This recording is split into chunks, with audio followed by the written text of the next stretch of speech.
Do you have to be an amazing salesperson in order to make a lot of money in wholesaling real estate? And the answer is absolutely not. Because there are certain intangibles that if you possess these intangibles, it'll supersede and it will override any lack of sales ability. But the opposite is true. You can have all the sales ability, you have all the scripts down, but if you don't have certain intangibles, you're never going to make that much money. And the example is in sports, right? Many times you have these athletes that they just look that they're going to do great physically. They have all the talent and the natural ability, and yet when they get into the field and they have their first couple years, they flounder and they don't really do that well. And then you have athletes that are the complete opposite, but yet they're amazing. Think about Tom Brady. That's the case. Then nobody thought he was going to amount to anything, and look at what he's done. Well, he possessed certain intangibles. And that's what I'm here to share with you is what are those intangibles when it comes to sales and real estate wholesaling. Let's talk about number one. And number one is a bit more of a mindset, is that you have to be clear on what you are doing in this business. And what you're doing in this business is that you're not in the convincing business. And it's really important for you to know and understand that, because if you put yourself in a position where you think I have to go out and convince people, then it's a bit of a negative frame and it sounds all icky. And to a certain extent, it's going to put you in a negative frame of mind. You don't want that. You are a problem solver. That is what you're doing. And so constantly, every day, you're looking for people that have a problem that they can't otherwise solve themselves. And this is the case with their real estate. This is what we're specializing in. But this is what you have to have first and foremost, a problem-solving mentality. You're there to find problems that people want to solve, not to convince them. The item number two, second principle when it comes to intangibles, is that you got to be clear on what you can do for them. And you have to think about the fact that the sale of their property is not what they're looking for. And for the most part, they are looking for an outcome, a specific outcome that then is achieved through the sale of the property. And you have to figure out what that outcome is. You have to probe, you have to ask questions, you have to get into the nitty-gritty detail of why they reached out to you, because they have other options. They could have put a property for sale by owner, they could have listed with an agent, but somehow, some way, they saw, in our case, we advertise online heavily, so they saw our ad online and they raised their hand and they reached out to us. And then now we are in a position where we're having a conversation with them. So you have to understand what it is that they're trying to accomplish, because if you focus only on the property, it then becomes a price. And then nobody ever wants to sell anything for less than what they think they should get for it. What people are doing is they're always trading their equity for something else. And what is that something else? That something else is convenience. That something else is speed. I'll give you an example. In one of the recent deals that we did, they had inherited the property. There were 5 siblings. They were not talking with each other, and they couldn't get everybody on the same page. And so a realtor, if they enlisted the help of the realtor, because of the low price point, they wouldn't have the realtor wouldn't have done anything. They're not used to dealing with this type of prospect, this type of situation with the properties being in really dilapidated condition and in really bad neighborhoods, etc. And they wouldn't have been able to help them. However, because we're used to dealing with these type of situations, then we were the referee. We were the conduit for them to all talk, for them to come to an agreement, and for us to move the ball forward.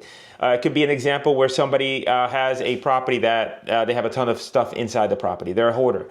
And, they want to sell this thing, but they're embarrassed about the fact that people come in, they see their stuff, they have people coming through the house. They want to try to avoid all that. They want an easy sale. So in all those instances, every one of those prospects were willing to trade their equity for something else. And that's what you have to get clear on is what is the outcome that they're looking for. Because when you get down to that final thing that they want, and you then try and figure out exactly how you can help them, then the conversation becomes less about price and more about what are the reasons why they would want to work with you. Now, the third principle is that conviction has to be high. If you believe that you're a problem solver, and if you believe that you have a viable solution for someone, then your conviction should be very, very high. Because if you come on a call thinking, oh man, I have to every day get on the phone, I have to deceive people, I have to convince them, I have to get them to sell the property cheap when they can list it with an agent, all that stuff just chips away at your confidence, which means that then you're not going to have the conviction necessary that will come across the phone to them, that they will know that you are the person that can help them with their problem. And if you don't have that conviction, then what will end up happening is that they will give you some bullshit excuse about why they need to think about it and everything else. They're smoke screens.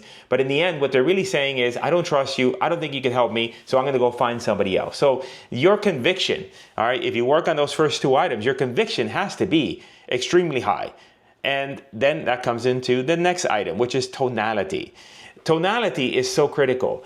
You could have the scripts down pat, and then if you sound horrible on the phone, no one's going to give you a deal. You could actually be the opposite. You could sound excited, you could sound enthusiastic, and that you come across in such a way that the person wants to do business with you. When you fumble, you don't know what to say, and yet they do business with you. Why? Because of the way you come across.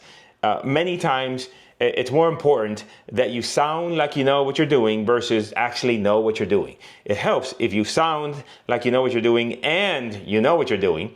But if I have one of the two, I'd rather have just sounding. And how does that come across? It comes across because you're enthusiastic. Remember, you're on the phone with these people. It's an analog device. They're only hearing the voice. So that means that you have to sound more enthusiastic than normal, just to sound normal to them over the phone. Your energy level has to be high. You need to be able to keep them captivated by modulating up and down, fast or slow, meaning that, you're not going to be talking in monotone voice. Obviously, you're paying attention to their cadence. You don't want to talk too fast if they're a slow talker. But, there's certain things that, if you're asking them, hey, I'm just curious. Why did you decide to give us a call today? I mean, that's a way of phrasing that sentence in a way that makes you sound curious.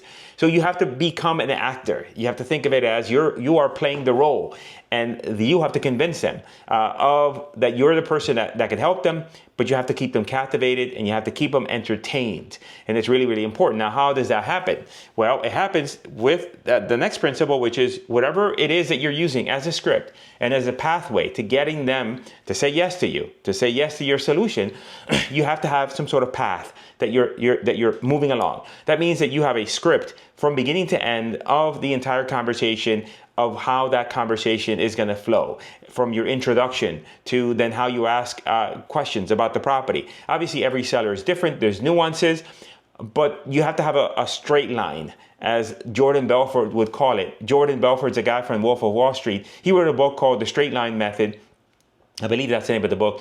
And it's a great book. I would highly recommend it. It's not going to be real estate specific, but it will give you his big picture concept of, when you're talking with a client, it's a straight line. They're going from here and you're trying to get them to here. But then as you're moving across that straight line, there's nuances. And the nuances are they lose attention, they get distracted, they have objections. And your objective is to continue to move them along the path so that we get to the end point. And so how are you going to know the end point if you don't have that completely ironed out, where you know exactly where you're going to go? There's a sales trainer in our industry. There's a variety of different sales trainers. You can figure out which one is best for you. There's Steve Trang. There is Eric Klein, for example, is another one. And I heard one of Eric Klein's videos, and he said something that made a lot of sense to me, which is where if he walked, now he has a physical location, right? So he has all these people that are talking on the phone. So if he walked through his office and he heard someone on the phone, then by hearing him for a few moments, he would know specifically what part of the script that person was on and which part of the sales process he was at. And so that's how you need to be. You need to be where, yes, there are nuances where people will throw different things at you and you have to kind of adjust. But in general, you have a path that you're following. And so that's really, really important. And then you have that script memorized. It has to be where you know that like the back of your hand.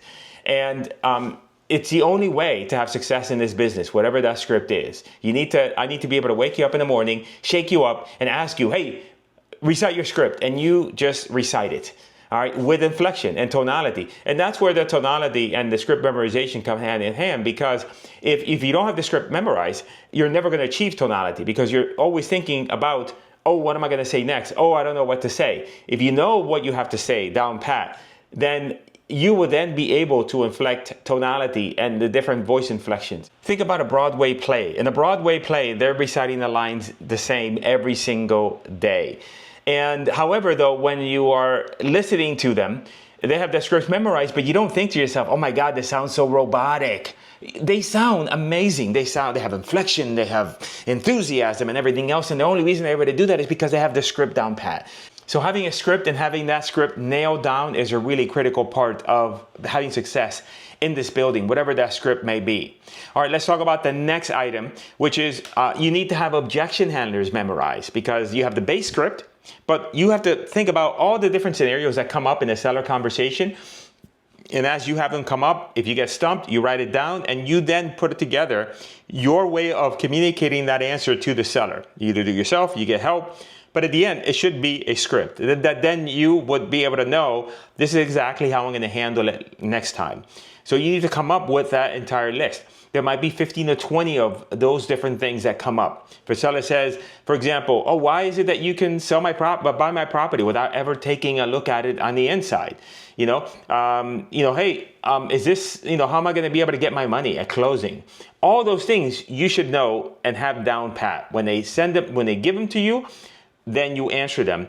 Also, keeping in mind is how you answer them in relation to the straight line. Because if you're going from point A to point B, and these things are going to get you off the straight line, then you're always looking at how am I going to answer that? Because if the straight line is here, and then now they ask a question that takes you off the straight line, if you don't answer it correctly, then guess where it goes? It goes somewhere else, not here. So by then answering that appropriately, and then tying down appropriately to bring them back on the path is what you should be doing constantly. Read that book. It's a really short read, and it'll give you the big picture strategy of that. And the next principle is you need to practice all of these scripts, the objection handlers and the scripts, each and every single day, especially if you're brand new in the business. And even if you're not brand new, it's like an athlete. If an athlete goes out to, play ball, they don't just, they practice ahead of time. They practice before the game just to make sure that they're loose. Now, when you practice your script, it has to be out loud. It can't be in your head. You need to open up your voice and your tonality and everything, and just practice. So that way, when you are on the phone with a seller, it's going to come out naturally and you've gotten all the cobwebs out. And the same thing with the objection handlers. Now, depending on how many objection handlers you have, if you have 15 to 20, you may not be able to go through all of those. But let's say you have 15 to 20 objection handlers that you are trying to, let's say 20, that you're trying to nail down. And so it might be that every day you practice your main script, and then you also practice going through 3 of those objection handlers, or 4 or 5, the first 4 or 5. Then the next day, you practice your script again, you go through the other objection handlers, and you just continue to cycle through. And then you practice it until and here's the trick. When do you know it's enough? When you're so goddamn tired of it that you're like, fuck, again, geez, but you do it, and that's how it has to be. And then the final piece of this puzzle is that you have to put yourself in a situation where you are in the finding business, not in the convincing business. And by that, I mean that if you only have a handful of leads that come into you every single week, then you're going to be forced to make a deal that doesn't make sense. You're going to be forced into a conversation that shouldn't be a conversation because you're going to just try your best to convince people to sell you the house versus finding people. Remember what I talked about in the very beginning. You're clear on what you do. You're a problem solver. You're clear on what you can do for them. So then therefore now you need to just get enough people in front of you. So you find those people that you can help them, that they're open to you helping them. And then now you walk them through your script under the umbrella of all the things I talked about. Your conviction being high, your tonality being great, that you know your script inside and out because you have it memorized. You know your objection handlers memorized. You know your objection handlers because you have them memorized, and you practice your script out loud. So when you finally get to that deal and that lead that is a great deal, you don't fumble it. And that's a key thing. You want to be able to put yourself in a position where you don't fumble the ball right when it's at the goal line, to use a sports analogy. And then now that lead is the one lead that would have been 15 or 20 grand. And guess what? You botched it up. And now you got to wait for the next set of 25 leads or so in order to get a reasonable lead that you can do something with. And that's painful. So if you're interested in learning how to generate an unlimited amount of motivated seller leads nationwide, people raising their hands and saying, yes, I'm interested in selling my property at a discount, so you don't have to be a convincer, go check out that video there. It details my entire strategy. All of our deals right now are pretty much Facebook and TikTok ads. It's amazing. Click on that video.